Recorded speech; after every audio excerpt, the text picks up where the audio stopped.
तो hello guys, आज हम एक्सप्लेन करेंगे Sakamoto days season 1 episode 10। Episode की शुरुआत होती है। हम दुकान पर देखते हैं, लेकिन शिन और लू ध्यान से काम नहीं कर पा रहे हैं। लैब की फाइट की वजह से वो लोग बहुत थक चुके हैं। उन दोनों को देखकर साकामोटो डिसाइड करता है कि आज के लिए हम रेस्ट कर लेते हैं। साकामोटो अपनी फैमिली को लेकर बाथ हाउस में हल्का होने के लिए जाता है। अंदर जाने के बाद हम बाथ हाउस के मालिक को देखते हैं, जो इस काम को पसंद नहीं करता। तभी साकामोटो अपने परिवार के लिए बुकिंग करता है।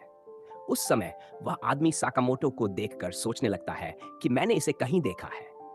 इतने में शिन पीछे से साकामोटो से पूछता है, क्या तुमने तौलिया लाया है? जिस पर साकामोटो मना कर देता है। तभी वह आदमी साकामोटो का नाम सुनकर एक पेपर निकालता है, जिस पर साकामोटो की तस्वीर होती है। वह खुश हो जाता है, क्योंकि वह आदमी भी एक असैसिन होता है। वह असैसिन साकामोटो को मारने का सोचता है, लेकिन वह डर भी रहा होता है।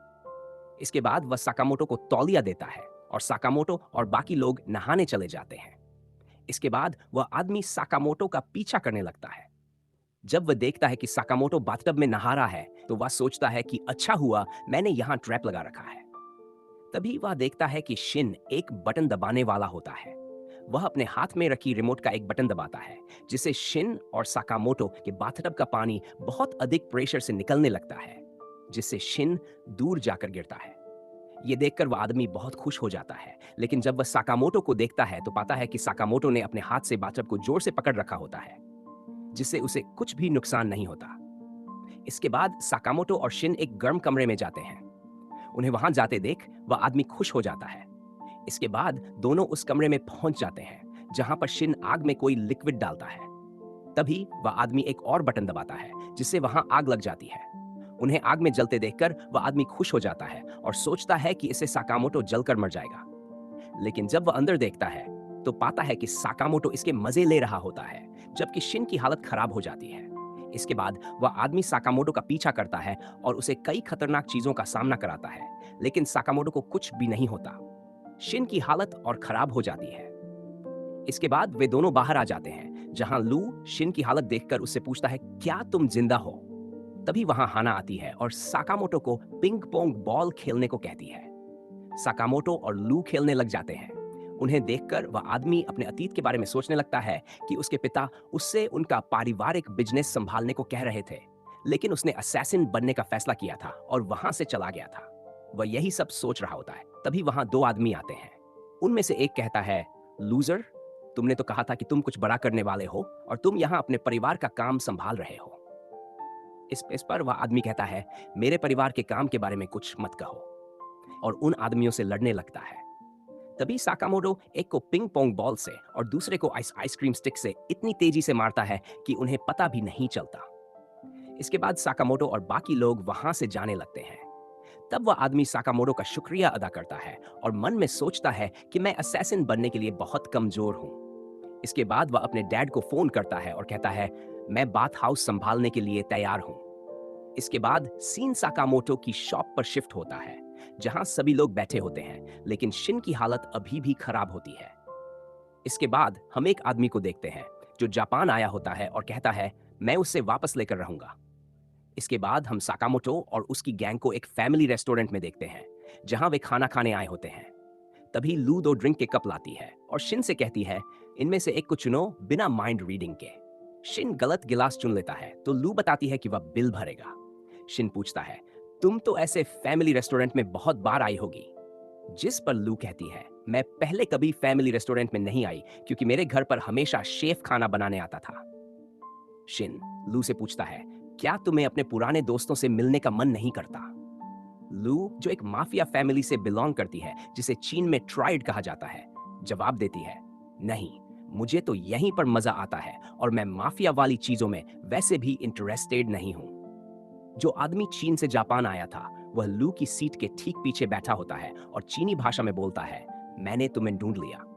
तभी एक और आदमी बाहर निकल कर आता है और शिन पर गन पॉइंट कर देता है, जबकि वह चीनी आदमी साकामोटो पर गन तान देता है और उस पर गोली चला देता है, लेकिन साकामोटो गोली को चम्मच से रोक लेता है। शिन उस आदमी की गन छीनकर उसके मुंह पर मुक्का मारकर उसे नीचे गिरा देता है। तभी साकामोटो दूसरे आदमी को टेबल पर मार देता है, जिससे रेस्टोरेंट की बेल बजती है। इसके बाद साकामोटो कुछ खाने का ऑर्डर करता है। तब वह आदमी कहता है, तुम इस ड्रिंक के लिए कुछ ज्यादा बूढ़े नहीं हो? शिन पूछता है, ये बंदा कौन है? लू उसे देखकर पहचान जाती है और कहती है, तुम वुतांग हो क्या? वह आदमी कहता है, बहुत टाइम हो गया आपसे मिले मिस्ट्रेस। लू उसे देखकर चौंक जाती है और कहती है, वुतांग तुम जिंदा हो? शिन और साकामोटो लू से पूछते हैं, ये बंदा है कौन? तुम्हारा भाई है क्या? लू उन्हें बताती है, ये वुतांग है और हमारी ऑर्गेनाइजेशन के लिए काम करता था। वुतांग लू को बताता है, तुम्हारे डैड की हत्या के बाद हमारी फैमिली का कोई लीडर नहीं है, इसलिए हम चाहते हैं कि तुम हमारी फैमिली की लीडर बन जाओ और हमारे साथ चीन चलो। इन असैसिन्स के साथ रहना बंद कर दो। वुतांग की बात सुनकर लू साफ मना कर देती है और कहती है, मैं वापस नहीं जाऊंगी। लू एकदम वुतांग के पास आ जाती है और तभी वुतांग की नाक से खून बहने लगता है। लू को यह बिल्कुल भी पसंद नहीं आता और वह रोने लग जाती है। फिर वह सबको बताती है कि वुतांग बहुत अजीब है और हमेशा अजीब हरकतें करता रहता है। इसके बाद लू वुतांग से कहती है, मैं साकामोटो की एम्प्लॉय बनकर रहना चाहती हूँ। मेरा ट्राइड से कोई लेना देना नहीं है।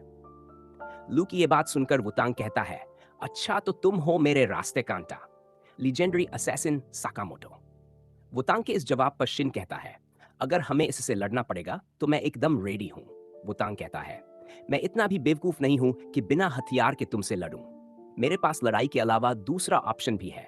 अगर मैं जीत गया तो लू मेरे साथ वापस आएगी, और अगर तुम जीत गए तो लू तुम्हारे साथ रहेगी। साथ में मैं तुम्हें यह भी बताऊंगा कि तुम्हारे ऊपर बाउंटी किसने लगाई है। वुतांग की बात सुनकर सब चौंक जाते हैं। शिन उससे पूछता है, तुम्हें इस बाउंटी के बारे में कैसे पता? वुतांग कहता है, हमारी ट्राइड इंटेलिजेंस नेटवर्क को इतना अंडर एस्टिमेट मत करो। हमारी माफिया फैमिली सब कुछ पता लगा सकती है। साकामोटो और शिन वुतांग का ऑफर ठुकरा देते हैं और कहते हैं, हम तुम्हें लू को नहीं देंगे और बाउंटी के बारे में खुद पता लगा लेंगे। वे दोनों रेस्टोरेंट से निकलने लगते हैं, लेकिन लू वुतांग की डील को एक्सेप्ट कर लेती है। शिन लू के इस फैसले को देखकर कहता है, तुम्हें पता है ना कि अगर हम हार गए तो तुम्हें वापस जाना पड़ेगा? लू जवाब देती है, बॉस के लिए मैं अपने आप को भी दांव पर लगा सकती हूँ। लू के डील एक्सेप्ट करते ही वुतांग कहता है, ठीक है तो चलो मेरे साथ।